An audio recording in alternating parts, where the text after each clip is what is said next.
May sa kadagiti kita ti ayop iti baybay a kabutong ti tao kadagiti sharks wenno pating.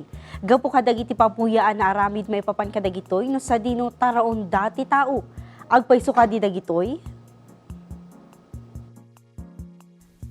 Gapo kadagiti nagduduma a klase ti pabuya na sensationalized ken naadan iti stereotyping kadagiti pating, isuan nagbalin a kabutong dagitoy ti tao nang runa no agbisita da iti baybay nga adu ti maibagbaga a pating. Mabigbigbig dagitoy kas dangerous ken indiscriminate killers gaputa kanenda amin a makita da.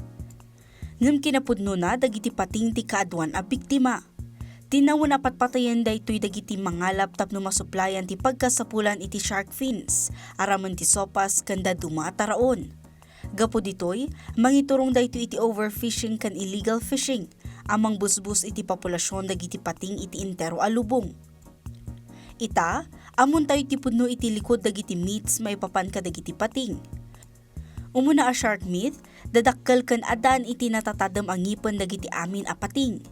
Sigun iti World Wildlife Organization, saan daytoy a Pudno, gaputan nasurok iti upat agasod dagiti nagduduma a species ti sharks, nagduduma medla ang ti sukog ken kadadakkel da.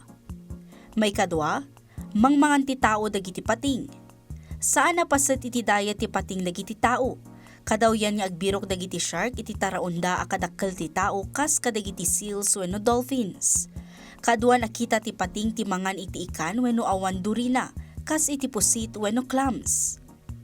Ken ti maikatlo, saan nga importante dagiti pating? Ti kinapudno na, tinasalunat a populasyon dagiti pating ket nainaig kadagiti narangay nga ecosystem iti baybay. Ti panakapukaw dagiti pating ti mangipasimudag saan amayat ti kasasaad ti baybay para kadagitoy. Bayat ati maudi a shark myth, awan ti makasakit kadagiti pating. Napartak ti panagbabati populasyon dagiti pating iti entero a lubong gapo iti legal, di na ipadamag ken unregulated a panagkalap. Napaot ti panagdakkel dagiti pating, no sa dino adu atawon ti kasapulan datap no dumadakkel da. Nupaysan na nasaya at tipan na kay presentada kadagiti pabuya, may sa critical ang miyembro ti marine environment dagiti pating a kasapulan metlang ang maprotektaran. Ita, amuyon, barungal daw, barungadan.